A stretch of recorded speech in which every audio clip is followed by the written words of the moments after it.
चढ़कर किसी भी घर का बच्चा विकास के शिखर पर चढ़ता है, पहुंचता है। जो पैसे वाले लोग हैं उनके लिए तो बहुत संकट नहीं है, क्योंकि उनकी जेब में पैसा है। जहां शिक्षा बिकती है वहां से खरीदकर अपने बच्चों को शिक्षा देते हैं।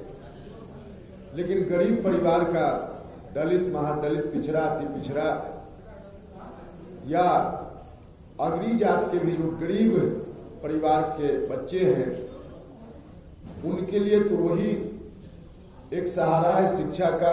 सरकारी विद्यालय, सरकारी महाविद्यालय, सरकारी विश्वविद्यालय, जहां आज पढ़ाई लिखाई नाम की कोई चीज नहीं है बिहार में। जब तक इसमें सुधार नहीं होगा तब तक गांव के गरीब लोगों का जो सपना है कि उनका बाल बच्चा भी डॉक्टर बने, इंजीनियर बने, एसपी बने, कलेक्टर बने, बड़ा इंसान बने, उद्योगपति बने, उनका सपना नहीं पूरा हो सकता। सामान्य तौर पे हम आप कोई भी देख सकते हैं, किसी परिवार में फर्स्ट जनरेशन एक व्यक्ति भी अगर पढ़ लिख कर आगे बढ़ जाता है तो बाकी लोगों के विकास का रास्ता भी प्रशस्त होता है। लेकिन फर्स्ट जनरेशन भी जहां नहीं अभी तक बढ़ पाया है, उनके लिए आगे बढ़ना असंभव है जब तक शिक्षा की सुविधा सरकारी विद्यालयों में, महाविद्यालयों में उनको उपलब्ध न कराई जाए। तो इसलिए पहला वचन हमारा है लोगों से कि आप मौका दीजिए। जब देश के बाहर दिल्ली इत्यादि जगहों पे सरकारी स्कूल में अच्छी से अच्छी पढ़ाई हो सकती है, तो बिहार में भी अच्छी पढ़ाई हो सकती है। और इसके लिए हमने मुख्य रूप से कहा है कि जिस तरह से नवोदय विद्यालय भारत की सरकार चलाती है, उसी तर्ज पे हम तमाम जिलों में एक एक विद्यालय जिसमें गरीब घर के बच्चे फ्री में उनका रहना, फ्री में खाना, पढ़ाई फ्री में, कपड़ा फ्री में, हर तरह से सब फ्री व्यवस्था उनके लिए होगी। रेसिडेंशियल स्कूल, नवोदय विद्यालय जिस तरह का होता है उस तरह का स्कूल होगा, जिसमें शिक्षक भी साथ साथ रहेंगे। 24 घंटा शिक्षक का भी आवास उसी में होगा। तो इस तरह से प्रत्येक जिला में हम एक विद्यालय खोलेंगे। जिस विद्यालय उसके अतिरिक्त और भी नेत्रहाट और सिमुलतल्ला, पहले नेत्रहाट था झारखंड में बंटने के पहले, चला गया झारखंड में, तो सिमुलतल्ला में दूसरा विद्यालय अभी चल रहा है। उसी तरह का विद्यालय हम बिहार के अलग अलग हिस्सों में खोलेंगे, जिसमें सारण, चंपारण, कोसी, शाहबाद, सब जगह 5 विद्यालय उस तरह का नया हम खोलेंगे, जिसका नाम कर्पूरी ठाकुर शेख फातिमा विद्यालय होगा। और उसमें जो अति पिछड़ा समाज के बच्चे हैं, जो दलित परिवार के बच्चे हैं, उनके बच्चों के लिए मुख्य रूप से यह स्कूल होगा। तो ऐसा विद्यालय हम खोलेंगे। इसके साथ साथ शिक्षा के अलावा स्वास्थ्य की अच्छी व्यवस्था हम करेंगे, इसका भी वचन लोगों को देते हैं। सरकारी अस्पताल हम दुरुस्त करेंगे हर तरह से। और फिर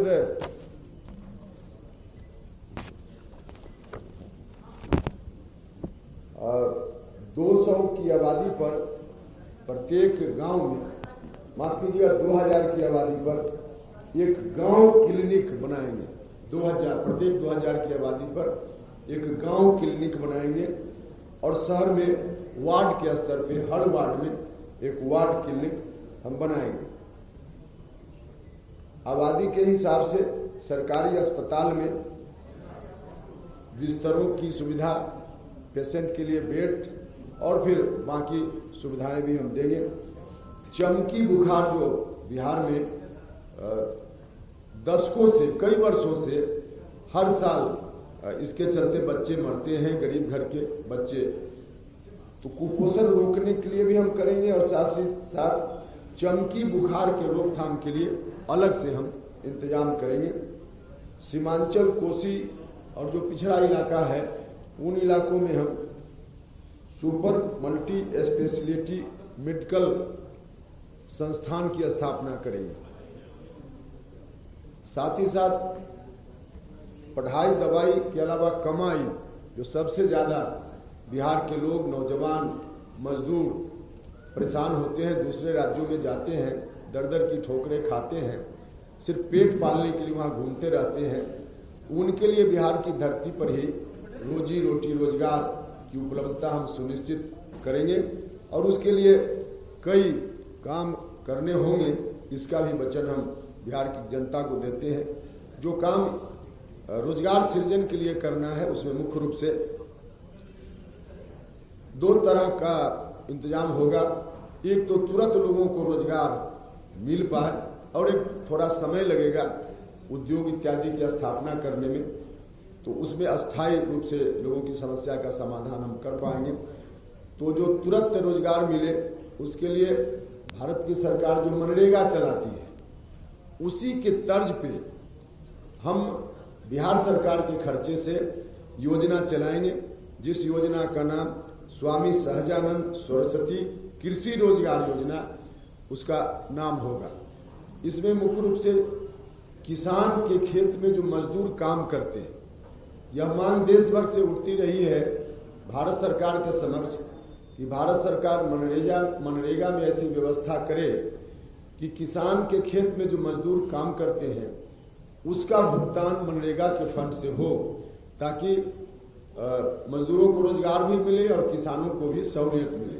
तो भारत की सरकार अब तक इस मांग को नहीं कर पाई है, तो बिहार सरकार के खर्चे से अलग से हम एक उस तरह की योजना चलाएंगे जिसका नाम हमने कहा स्वामी सहजानंद सरस्वती कृषि रोजगार योजना। विशेष रूप से किसानों के खेत में मजदूर काम करेंगे, उनको मजदूरी मिलेगी और किसान को सहूलियत मिलेगी और रोजगार का इससे अवसर लोगों को ज़्यादा से ज़्यादा मिल पाएगा। साथ ही साथ छोटे छोटे उद्योगों की स्थापना करनी पड़ेगी रोजगार सृजन के लिए। तो जिन जिलों में, जिन इलाकों में जिन चीज़ों का उत्पादन ज़्यादा किसान भाई करते हैं, उन उत्पादों पर आधारित उन इलाकों में उद्योग की स्थापना सरकार भी करेगी और साथ ही साथ जो प्राइवेट इन्वेस्टर्स हैं, निवेशक हैं, उनको आकर्षित करने की भी हम नीति बनाएंगे। और उसके लिए हमने कुछ बात इसमें कही है, जमीन उनको उपलब्ध कराने का मामला हो या छोटा से छोटा इशू बिजली का कनेक्शन लेना हो, पानी का कनेक्शन लेना हो, इसके लिए इफेक्टिव सिंगल विंडो सिस्टम हम बनाएंगे। कोई इन्वेस्टर अगर इन्वेस्ट करना चाहता है, उसको जमीन चाहिए, बाकी सुविधा चाहिए, तो एक जगह आकर आवेदन करेगा और वहां से सारी चीजों को उपलब्धता हम सुनिश्चित करेंगे। और फिर उसमें जो जिन चीजों का उत्पादन करेंगे उद्योग की स्थापना के बाद उत्पादन, उन चीजों के लिए हम सरकार जो अपने विभाग में किसी भी चीज का उपयोग करती है, मान लिया कोल्ड ड्रिंक्स का उपयोग सरकार के विभाग में, पर्दा बनाने के लिए कपड़ा का उपयोग, तो इन चीजों की खरीदगी उन्हीं उद्योगों से, जो उद्योग बिहार में होंगे, उन्हीं उद्योगों से खरीदकर राज्य सरकार का कोई भी विभाग बाध्य होगा कि वहीं से उन्हीं चीजों का उपभोग करे, ऐसा हम नियम बनाएंगे। तो इस तरह से कमाई के लिए रोजगार सृजन और किसानों की आमदनी को बढ़ाना, दोनों इसमें साथ साथ है। कुछ चीज जो एमएसपी के दायरे से बाहर है, भारत सरकार से बार बार प्रयास के बाद भी भारत की सरकार नहीं खरीदती है, तो उसके लिए स्पेशल उसी की तरह बिहार सरकार अलग से उन उत्पादों के लिए जो भारत सरकार नहीं खरीदती है, अलग से हम एमएसपी का निर्धारण करेंगे और बिहार सरकार अपने खर्चे से उसको खरीदने का काम करेगी। तो यह सब उसके लिए है। और फिर किसानों के लिए विशेष रूप से और भी कुछ योजना हम चलाएंगे। अनुदानित दर पे, सब्सिडाइज्ड रेट पे बिजली खेती के लिए हम किसानों को देंगे। और स्टोरेज और कृषि उपज के रख रखाव की व्यवस्था हम जिलावार करेंगे। हर जिला में कोल्ड चेन, कोल्ड स्टोरेज बनाएंगे। और जिस तरह से सुधा अपने यहाँ चल रहा है, सुधा दूध की खरीद करता है, प्रोडक्ट बनाता है, फिर मार्केट में लाता है, उस तरह का कोऑपरेटिव हम फल सब्जी इत्यादि के लिए भी अलग से कोऑपरेटिव बनाएंगे। और जिस तरह से सुधा का सेंटर होता है, लोग वहाँ दूध बेचते हैं, उस तरह से हम सेंटर बनाएंगे अलग अलग, और वहाँ से फल सब्जी का उत्पादन भी किसान करेंगे, वहाँ से खरीदगी होगी और उसको भी फिर कहीं भंडारण करके उसका प्रोसेसिंग करके जो प्रोडक्ट होगा फिर मार्केट में जाएगा। तो किसान का जो सामान, जिन चीज़ों का उत्पादन किसान करेंगे, उनको बिक्री में भी मार्केट मिल जाएगा, उनको लोगों को रोजगार मिल जाएगा। तो किसानों की आमदनी भी बढ़ेगी और रोजगार का सृजन भी वहाँ होगा। तो किसान और रोजगार दोनों को जोड़कर, क्योंकि कृषि क्षेत्र बिहार में ऐसा है जहाँ सबसे ज़्यादा रोजगार सृजन का स्कोप है, तो इसका भी हम लाभ लेंगे और लोगों को इस बात का भी वचन दे रहे हैं। उसके साथ साथ कार्रवाई, जो अपराधी हैं उन पर अंकुश लगाना। बिहार की सरकार लाख दावा करती है, लेकिन हर तरह से महिलाओं के साथ बलात्कार की घटनाएं, हत्या, लूट इत्यादि रोज की घटना बन गई है। और रिकॉर्ड देखा जाए तो उस रिकॉर्ड के हिसाब से 15 साल बनाम 15 साल लोग कहते हैं, लेकिन पहले जितनी घटना हो रही थी उन घटनाओं में आज इजाफा हुआ है। तो उन घटनाओं पर रोक लगाने के लिए एक्शन जल्दी से जल्दी हो, और साथ ही साथ जो भ्रष्टाचार है विभिन्न विभागों में, उसको रोकने के लिए हम सख्त से सख्त नियम बनाएंगे। तो कार्रवाई के अंतर्गत हमारा यह है।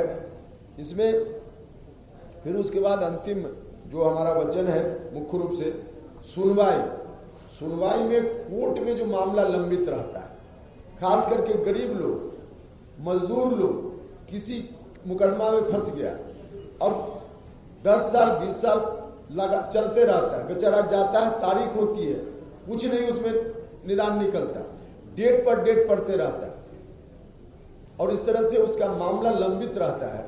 तो त्वरित उसका निष्पादन हो, जो पेंडिंग केसेज है उसके लिए स्पेशल व्यवस्था करेंगे।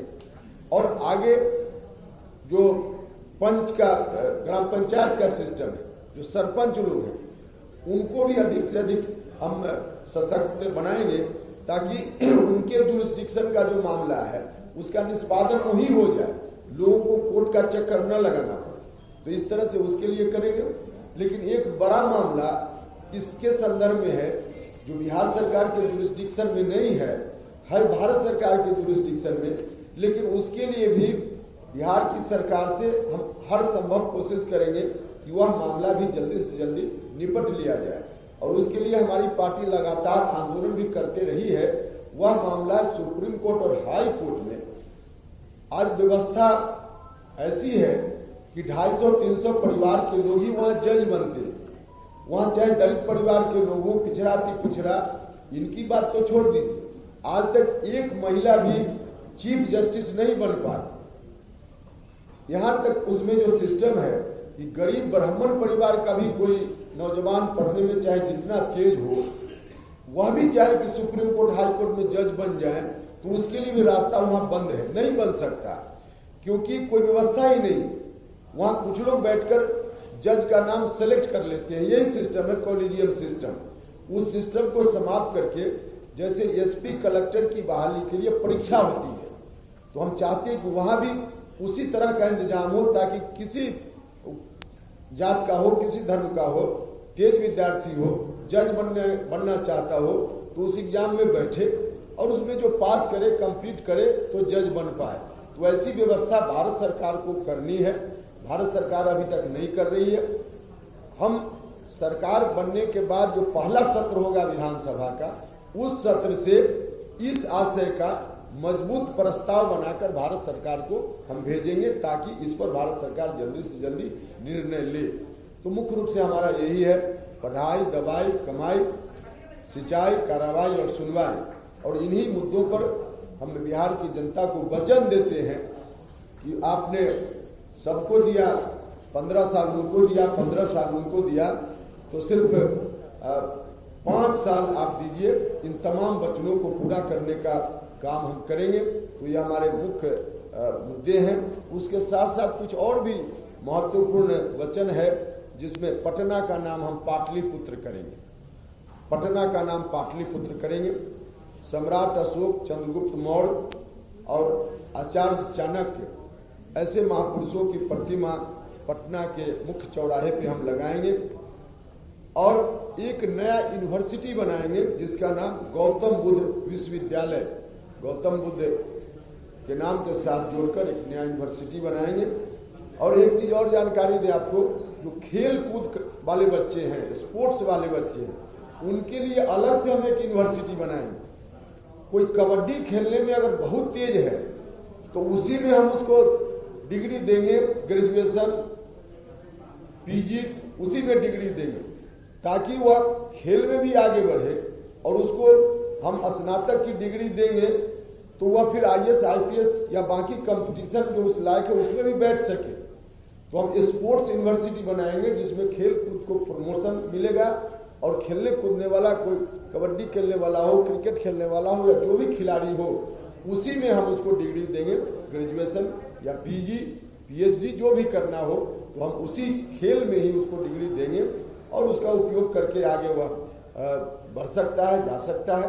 तो इस तरह से यही सारी चीजें हैं जिसमें मुख्य चीजों की चर्चा हमने की है। तो बिहार की जनता को यही सारा वचन है और इस वचन के आधार पर जनता से मेरा आग्रह है कि सब लोग मिलकर 5 साल दीजिए। जो काम नीतीश कुमार जी ने 15 साल में नहीं किया, हम 15 महीना में करके लोगों को बताएंगे। बहुत धन्यवाद। आपने कहा कि पटना का नाम पाटलिपुत्र किया जाएगा, इसी तरह से उत्तर प्रदेश में इलाहाबाद का नाम प्रयागराज किया जा रहा है, मुगलसराय से उसमें का नाम चेंज किया जाए, तो इसका दर्ज क्यों हो रहा है? नहीं, पटना का तो इतिहास है। पाटलिपुत्र जब नाम था उस वक्त पूरी दुनिया में यहाँ से रोशनी जाती थी।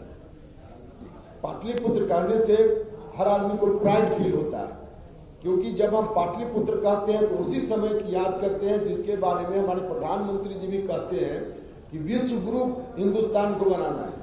जब जिस वक्त विश्व में सबसे स्वर्णिम समय था देश के लिए, बिहार के लिए नहीं, देश के लिए, उस वक्त आपका नालंदा विश्वविद्यालय, विक्रमशिला विश्वविद्यालय, जहां दुनिया भर के लोग आते थे यहाँ शिक्षा ग्रहण करने।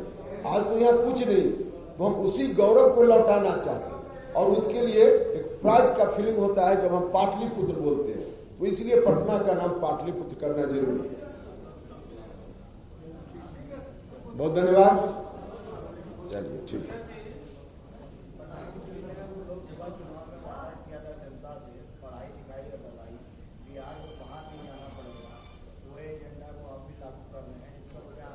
देखिए, प्रधानमंत्री जी ने ठीक बता रहा है। आप 2014 में जब प्रधानमंत्री नहीं थे नरेंद्र मोदी जी, उम्मीदवार थे, उस वक्त बिहार भर में घूम घूम कर उन्होंने कहा कि हम सरकार में आएंगे तो पढ़ाई, दवाई, कमाई, इन 3 चीजों के लिए बिहार के लोगों को बाहर नहीं जाना पड़ेगा। तो आज तो 6-7 साल से प्रधानमंत्री भी हैं और बिहार में तो लगभग 15 साल से उनकी सरकार भी है, लेकिन यहाँ के लोगों को न पढ़ाई मिली, न दवाई मिली, न कमाई मिली। इसलिए उनका सिर्फ वादा था, सिर्फ कागज पर लिखकर या बोलकर उन्होंने कहा, किया कुछ नहीं। हम वचन दे रहे हैं बिहार के लोगों को कि आप मौका दीजिए तो हम करें। अरे आप जोड़ लीजिए ना, उसमें कितने लोगों का रोजगार का सृजन हो रहा है। जो लोग बोल रहे हैं 15 साल राज कर चुके हैं, तो जब 15 साल राज कर रहे थे उस समय रोजगार देने से कोई रोक दिया था क्या उनको? या अभी वाले जो कह रहे हैं कि हम 19 लाख देंगे, तो 15 साल में रोजगार देने से इनको भी कोई रोक दिया था क्या? 15 साल में पहले भी नहीं किया इन लोगों ने, आज कह रहे हैं 10 लाख। 15 साल में इन्होंने भी नहीं किया, आज कह रहे हैं 19 लाख। तो दोनों को रोजगार देने से कोई रोक दिया था? तो करना कुछ नहीं है। अब वोट चुके लगता है कि लोग नहीं देंगे, हमने कुछ नहीं किया है, तो इस तरह की घोषणा कर रहे हैं। आप देखिए जो हमने वचन पत्र दिया है उसमें कितना रोजगार का सृजन, हर क्षेत्र में क्या क्या रोजगार का सृजन हो सकता है वो हमने बताया है। और उसके आधार पर आप आकलन कीजिए। मेरी तो कोशिश है कि एक भी आदमी यहाँ से बाहर पेट पालने के लिए ना जाए, एक भी आदमी ना जाए। सर आप यूनिवर्सिटी बनाने की बात कर रहे हैं, यहाँ ऑलरेडी यूनिवर्सिटी बहुत सारे हैं। अपनी बात है कि यहाँ पे जो 3 साल का डिग्री होता है वो अभी 5 साल में क्लियर होता है। आप पढ़ लीजिए मेरे वचन पत्र को, उसमें सारी चीजें लिखी हुई है। सत्र को नियमित करेंगे, सत्र को नियमित करेंगे, यह भी उसमें लिखा हुआ। चूंकि कुछ इंपॉर्टेंट पॉइंट्स हमने बताए हैं, अब सारी चीज उसमें पढ़ लीजिएगा तो आपके प्रश्न का जवाब आपको मिल जाएगा।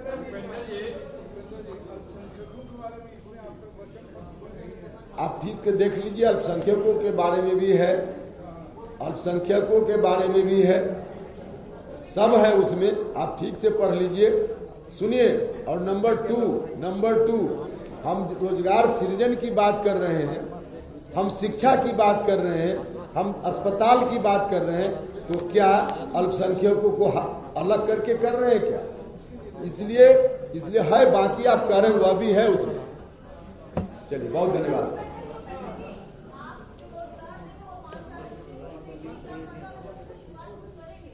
क्या बता रहे हैं?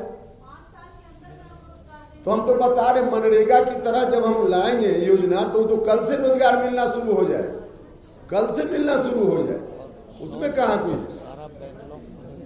एक तो जो बैकलॉग अभी वैकेंसी है विभिन्न विभागों में, हमने यह भी कहा कि 6 महीना के भीतर तमाम बैकलॉग को भरेंगे हम विस्तार से उसमें लिखा हुआ है। 6 महीना के भीतर जो भी खाली जगह है, मास्टर साहब की जगह हो, डॉक्टर की जगह, सब 6 महीना के भीतर सभी वैकेंसी को भरेंगे।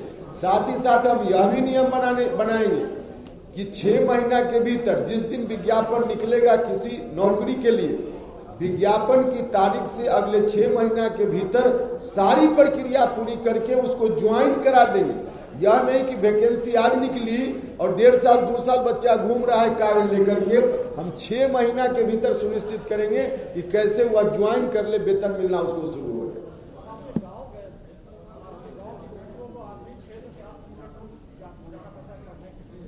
हाँ भैया, हमारा गांव बिहार से बाहर नहीं है, तो हम तो कह ही रहे हैं कि बिहार में कुछ नहीं हुआ शिक्षा के क्षेत्र में, तो हम तो बोल ही रहे हैं, तो उसमें जाओ जोड़ के बोल रहे हैं ना। हम ऐसा थोड़े कह रहे हैं कि मेरा गांव बिहार से बाहर है, हम तो उसको जोड़ के बोले। जब हम कह रहे हैं कि सरकारी स्कूल में पढ़ाई चौपट, तो नीतीश कुमार जी के गांव के स्कूल में भी पढ़ाई चौपट और उपेंद्र कुशवाहा के गांव के स्कूल में भी पढ़ाई चौपट, ये तो सब जगह वही स्थिति है।